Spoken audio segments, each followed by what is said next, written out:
यदि कश्मीर में जो चलता है इस तरह से चलता रहे तो फिर लोकमत करने की क्या जरूरत। हम लड़ाई करके कश्मीर को ले ले तो फिर लोकमत की जगह कहाँ रही।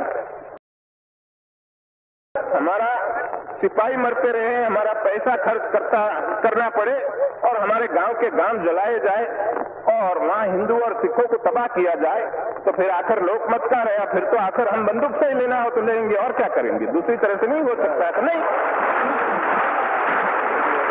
लेकिन हमने एक बात साफ की कि कश्मीर की एक तसु जमीन हम छोड़ने वाले नहीं है, कभी नहीं छोड़ेंगे। अब कई लोग कहते हैं कि भाई इधर हमारे सेक्युलर स्टेट चाहिए, हिंदुओं का राज, कौमी राज नहीं होना चाहिए। कौन कहते हैं कौमी राज बनाओ। हिंदुस्तान में 3-4 करोड़ मुसलमान पड़े हैं, कौमी राज की बात नहीं है। लेकिन बात एक है कि हिंदुस्तान में जो मुसलमान पड़े हैं वो मुसलमान ने, काफी लोगों ने, ज्यादातर लोगों ने पाकिस्तान बनाने में साथ दिया। ठीक दिया, अभी ठीक है। लेकिन अब एक रोज में, एक रात में क्या दिल बदल गया, वो मुझे समझ में नहीं आता। कैसा बदल गया कि एकदम कहते हैं हमको मान दो।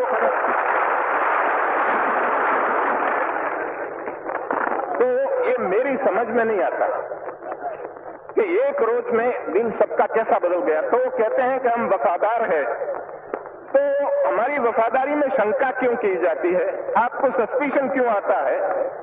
तो हम कहते हैं भाई हमको क्यों पूछते हो, आपके दिल को पूछो, भीतर पूछो, हमको मत पूछो। वो हमको पूछने की बात नहीं है। लेकिन हमने एक बात कही कि आपने पाकिस्तान बनाया, आपको मुबारक, हमें उसमें कोई दखल देना नहीं चाहते। जब दांत गिर जाए, खट्टा हो जाए, तब गिर जाए, तब पीछे आओ, वहां तक हमें पीछे बुलाना है नहीं, हम बैठे ठीक है।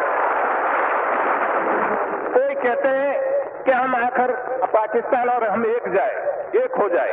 मैं कहता हूं कि मेहरबानी करके ऐसी बात न करो, वहां बैठे रहने दो।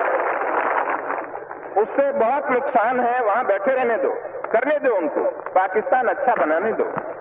पाकिस्तान जब स्वर्ग बन जाएगा हमको उसकी ठंडी हवा लगेगी, ठीक है, अच्छा।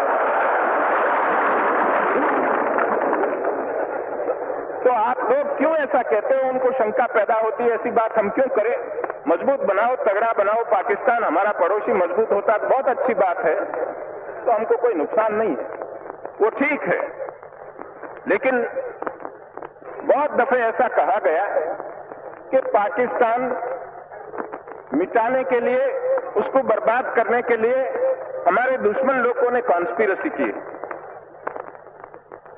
मैं पाकिस्तान के लीडरों को बार बार कहना चाहता हूं कि पाकिस्तान का कोई भी दुश्मन हो और कोई भी कॉन्स्पिरेसी हो तो पाकिस्तान में पड़ी है, बाहर कोई नहीं है, वहां भीतर पड़ी है।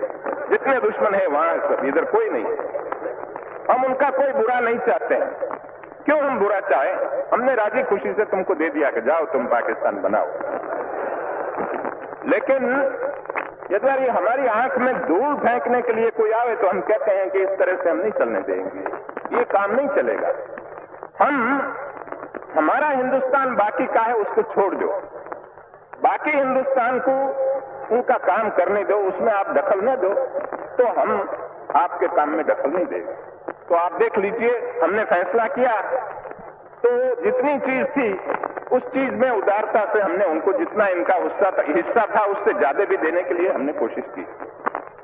लेकिन जब हमने उनका रुपया देने का किया, उस समय पर हमने कहा कि आपको यदि 500 करोड़ रुपया चाहिए और इतना हिस्सा हमारा चाहिए तो हम देने के लिए, आपका हक हो न हो, ज्यादा हम देने के लिए भी तैयार है। लेकिन मैंने लिख के दिया था कि यदि ये रुपये से गोली चलानी हो कश्मीर में तो हम इस तरह से रुपया नहीं देंगे। हाँ, तुम्हारे में ताकत हो ले जाओ, ठीक है, लेकिन हम खुशी से रुपया तो तब देंगे कि जब ये फैसला सब हो जाए तो आपका रुपया है, हम उसमें कोई दखल नहीं देंगे। हमने आपके साथ मिलके एक फैसला किया तो एक कंसेंट डिक्री है, ये तो कोर्ट में जाना न पड़े, लेकिन आपस में बैठ के हमने फैसला कर दिया। तो तुम्हारी डिक्री कब बजेगी जब ये हुक्मनामा तो तब बजेगा कि जब हमारा फैसला हो जाए। तो कश्मीर का फैसला हो जाए, उस रोज पैसा ले जाओ तुम्हारा। इस तरह से हम जब कहते हैं तो कि हमारा पैसा नहीं देते हैं और वो कुछ अपने जो फैसला किया उसमें से पलट जाना चाहते हैं। हमें कोई पलटने की हमारी नीयत नहीं है। होती तो हम करते क्यों? जाओ कोर्ट में करो। हमने इस तरह से काम नहीं किया। तो हम बार बार इन लोगों को सुनाना चाहते हैं कि तुम्हारे साथ हमारी कोई बुराई नहीं, न बुराई करना चाहते हैं तुम्हारे साथ, हमें कोई झगड़ा नहीं करना चाहते, लेकिन आप मेहरबानी करके हमको पड़े रहने दीजिए, हमारा काम करने दीजिए।